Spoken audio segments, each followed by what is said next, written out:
მოგესალმებით მეგობრებო. ეს თეთრი კარავია და მე მსახიობი ეკა ჩხეიძე გახლავართ. დღესაც ჩვენი ეთერის მთავარი თემა ემიგრანტი ქალებია. აი, უკვე ვიღაც გვიკავშირდება.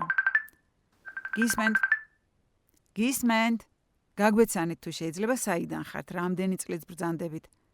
62 წლის გახლავართ. ამერიკიდან გიკავშირდებით. ეხლა იმას მომაყოლებთ რა გზები და რა შიში გამოვიარე სანამ ამერიკის საზღვარს გადავკვეთი და ნიუ-იორკში ჩავიდოდი. ეს ეხლა ყველა მეცის მექსიკის დაწყევლილი გზა. საუბედროდ მეც მათ შორის აღმოვჩნდი. ქვეყანა რომ აირია და ქალების უმრავლესობა ოჯახის სარჩენად უცხოეთში გადაიხვეწა. სხვა გზა მართლა არ მქონდა. ჩემი ქმარი არაფრის შეცვლას არ აპირებდა. რა ავქნა ხომ არ ვიქურდებ, მეტი არ შემიძლიაო, რა გავაკეთო. ყველა მიდის და წადი შენცო, ფულს გამოგვიგზავნი და მეც აქ რაღაც პატარა ბიზნეს ავაწყობო. თბილისში 2 მცირეწლოვანი შვილი დავტოვე და მათი უკეთესი მომავლისთვის თავი გადავდე. მაგრამ 20 წელზე მეტი გავიდა. და ვერც ბიზნესი აწყო და მხოლოდ ჩემი ნაწოლები ფულის ხარჯვაშია დღემდე. შვილებიც გაცივდნენ. 20 წელია დედა არ უნახავთ და აბა ახლა როცა შინ დაბრუნება გადავწყვიტე, ჯერ უფროსმა მკითხა, აქ სადაპირებ ცხოვრებასო. კავშირი და ვერაფერი ვუთხარი. მერე კი უმცროსმა შენი მეძე კრედიტი ავიღეთ და მე და ჩემმა ცოლმა და ახლა გვღალატობო. 2 ღამე ტირილში გავატარე. მერე კი შემოუძახე ჩემ თავს და ვუთხარი. ასე არ შეიძლება თქო. ის თანხა, რასაც ცალკე ვინახავდი და როცა დაუბრუნდებოდი სიურპრიზად და მათთვის მანქანების ყიდვას ვაპირებდი, საკმარისი აღმოჩნდა იმისთვის, რომ საქართველოში ერთ პატარა ლამაზ სოფელში პატარა სახლი მეყიდა.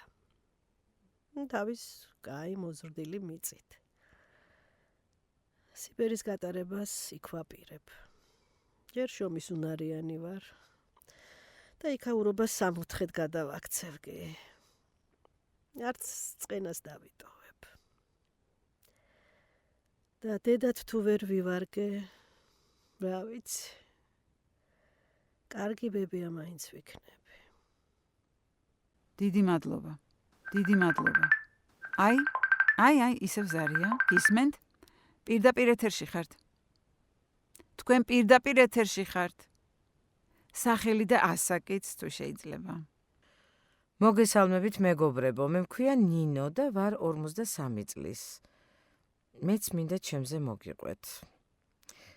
წლების წინ სულ სხვა სიტუაცია იყო. ჩვენ ხომ საქართველოში ვცხოვრობთ. ეს კავკასია, სადაც მამაკაცების უმრავლესობა ვერ იტანს, როცა მის ცოლს საკუთარი შეხედულებები აქვს და მას წინააღმდეგობას უწევს. ზოგიერთები ახლაც ვერ ხვდებიან, რომ მამაკაცმა ქალის სიტყვას პატივი უნდა სცეს. ისევ როგორც ქალმა მამაკაცის სიტყვას.